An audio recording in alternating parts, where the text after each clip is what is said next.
تمام گھر والوں کی بخشش ہو جاتی ہے۔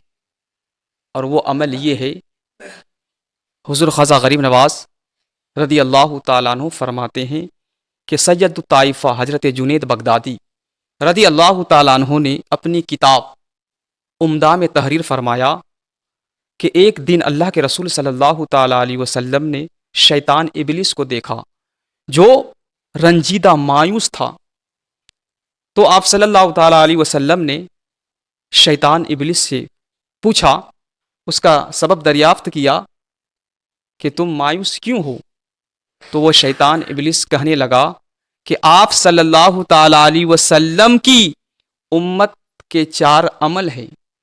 پہلا عمل یہ ہے کہ جو لوگ مؤذن ہیں اذان دیتے ہیں، تو جب وہ اذان دیتے ہیں تو جو لوگ اذان سن کر اذان کے جواب دینے میں لگ جاتے ہیں، اذان کے جواب دینے میں مشغول ہو جاتے ہیں، تو اللہ تبارک و تعالی اذان دینے والے اور اذان کا جواب دینے والے سب کو بخش دیتا ہے۔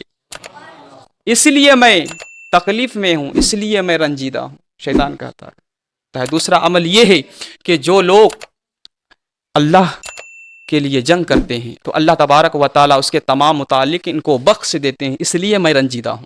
پھر وہ ابلیس کہتا ہے تیسرا عمل وہ ہے کہ جو بندہ رزق حلال کماتا ہے، رزق حلال کماتا ہے اور اس سے خود کھاتا ہے اور دوسروں کو بھی کھلاتا ہے، تو اللہ تبارک و تعالیٰ اس شخص کے تمام گناہوں کو بخش دیتا ہے، اس لیے میں رنجیدہ ہوں۔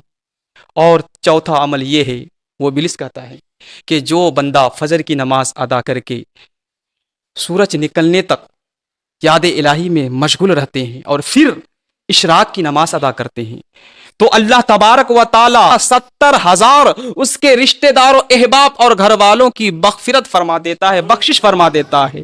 سبحان اللہ، بخشش فرما دیتا ہے اور جہنم کے عذاب سے خلاصی عنایت فرما دیتا ہے۔ یہ فجر کی نماز کی ادا۔ اور خواجہ غریب نواز رضی اللہ تعالیٰ عنہ فرماتے ہیں کہ امام اعظم ابو حنیفہ رضی اللہ تعالیٰ عنہ یہ روایت نقل فرماتے ہیں کہ ایک کفن چور 40 برس تک مردوں کے کفن چورا چورا کر بیچتا رہا۔ جب وہ مر گیا تو لوگوں نے اسے دیکھا کہ جنت میں ٹہل رہا ہے۔ سبحان اللہ، کتنے سال تک کفن چوری کیا؟ وہ 40 سال تک اس کا یہ کام تھا کہ جب کوئی مردہ مرتا اس کا کفن چوراتا اور بازار میں لے جا کر بیچ دیتا۔ 40 سال تک وہ کفن چوری کرتا رہا۔ جب مرا تو لوگوں نے دیکھا، خواب میں دیکھا کہ وہ شخص جنت میں ٹہل رہا ہے۔ اس سے پوچھا کہ تیرا عمل تو اس لائق نہ تھا کہ تو جنت میں ٹہلتا؟ تو وہ کفن چور کہنے لگا کہ میرا ایک عمل اللہ کو پسند آ گیا۔ سبحان اللہ، میرا ایک عمل اللہ کو پسند آ گیا، اور وہ عمل یہ ہے کہ نماز فجر ادا کرنے کے بعد میں نماز فجر ادا کرنے کے بعد کہ سورج نکلنے تک اللہ کی یاد الہی میں مشغول رہتا اور پھر اشراق کی نماز ادا کرتا۔ اللہ تبارک و تعالیٰ نے میرے اس عمل کی برکت سے مجھے بخش دیا اور مجھے یہ درجہ نصیب عطا کیا۔ اللہ اکبر۔